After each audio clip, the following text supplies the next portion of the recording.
Hello, I'm Reverend Mike, and welcome to Missing the Point. In this series of videos, I correct common misconceptions found in religion. Today's topic, will there be a rapture? We're going to examine each verse that is used to support the rapture and see what it says looking at the original languages. Daniel 12, verses 2 and 3. And many of them that sleep in the dust of the earth shall awake, some to everlasting life, and some to shame and everlasting contempt. And they that be wise shall shine as the brightness of the firmament, and they that turn many to righteousness as the stars forever and ever. This verse is referring to good souls shining brightly like the firmament, the sky, or the stars. They're not saying that they will be in the firmament or among the stars. This isn't really a great verse to support the rapture. Matthew 24, verse 40 and 41. Then shall two be in the field, the one shall be taken and the other left. Two women shall be grinding at the mill, and one shall be taken and the other left. But to understand these verses, you must continue. Watch therefore, for ye know not what hour your Lord doth come. But for this, that if the good man of the house had known in what watch the thief would come, he would have watched, and would not have suffered his house to be broken up. Therefore be ye also ready, for in such an hour as ye think not the Son of Man cometh. This is not a reference to people being raptured away. This is about people leaving their work in anticipation of the end times. Because you cannot know the hour of his coming, you should not stop keeping watch over your house, lest a thief come and break it up. There is an alternate definition for this. Earlier, it talks about the time of Noah and the flood.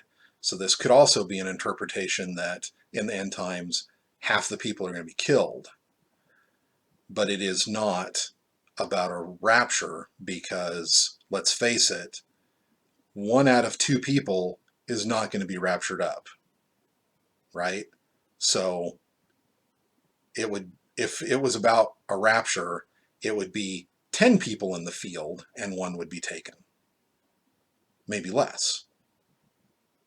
Half of the population of the planet is not going to disappear unless Thanos is real and he snaps his fingers with the Infinity Gauntlet and makes half of all the population vanish.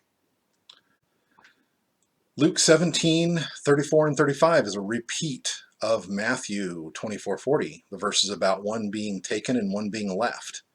Again, people who use these verses do not read soon enough. They need to start in verses 22 and 23. And he said unto the disciples, the days will come when ye shall desire to see one of the days of the Son of Man, and ye shall not see it. And they shall say to you, see here, or see there. Go not after them, nor follow them. That means people are going to say, oh, it's the end times. We've got to go worship God. We've got to do this. We've got to do that. And he's saying, don't believe them. You'll know when it happens. There will be zero doubt. There will be no way to misinterpret things. Some use chapter 7, verse 37 as proof of the rapture. And they answered and said unto him, where, Lord? In question to where the people go. And he said unto them, wheresoever the body is, thither will the eagles be gathered together. They use the idea that the body will be where the eagles gather as proof that they will be flying in the sky. Unfortunately, a look at the Greek reveals the truth. It should read, wheresoever the carcass is, thither will the vultures be gathered together.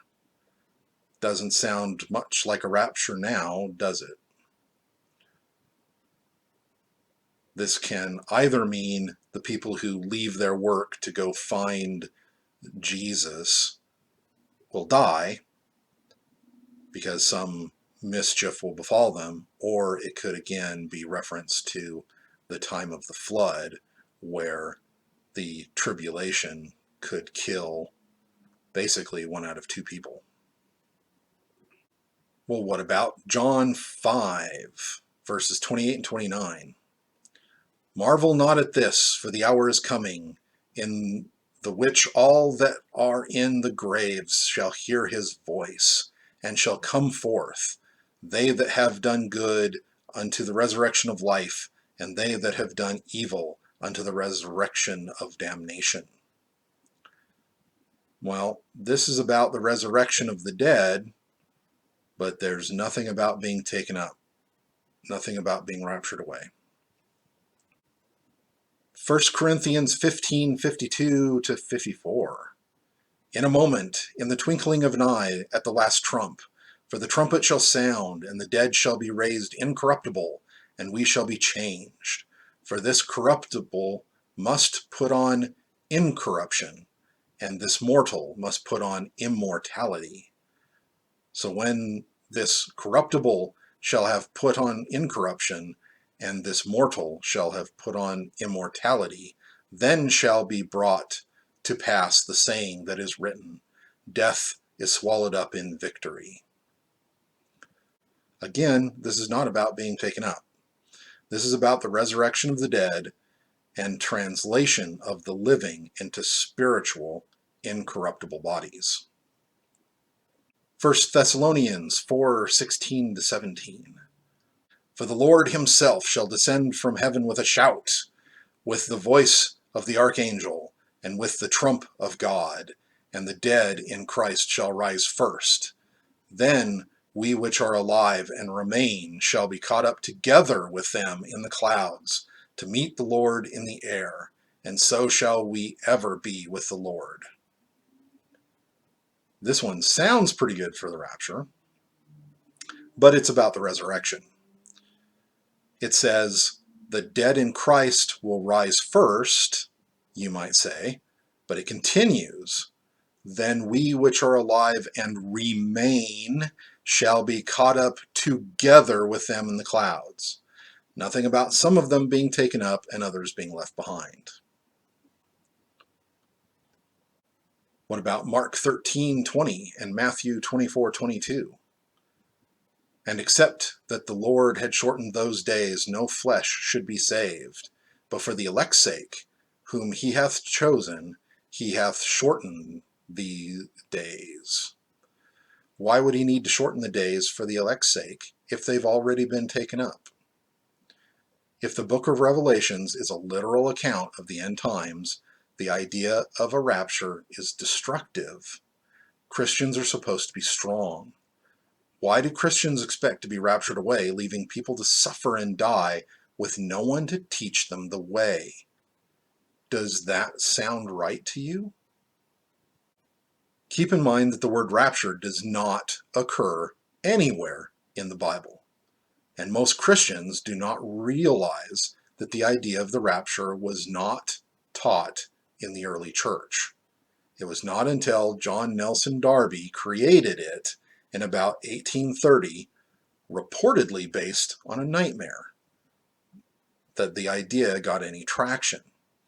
True believers scour ancient texts in an attempt to refute this, to try to find earlier mentions of it, but all they can do is twist accounts of raising the dead before the tribulation into a rapture.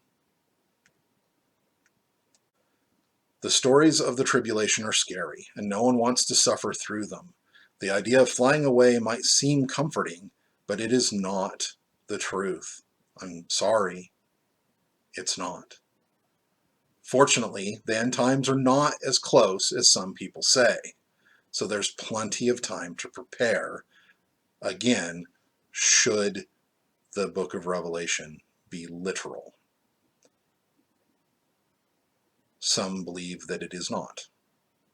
Even if Revelation does not prove to be literal, preparing for disaster is never a bad idea. you will have the resources you need should there be a tornado or a flood or an earthquake or whatever regional disasters befall your area.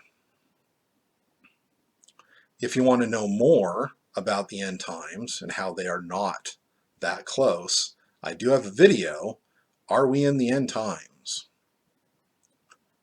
Thank you for watching this video. Please click like or dislike, subscribe if you want to see more. Feel free to comment, even if it's just to take a few seconds to say hi. It helps the visibility of my channel. Or you can ask a question. Your question might even be the subject of future videos. Be good to each other. We're all in this together.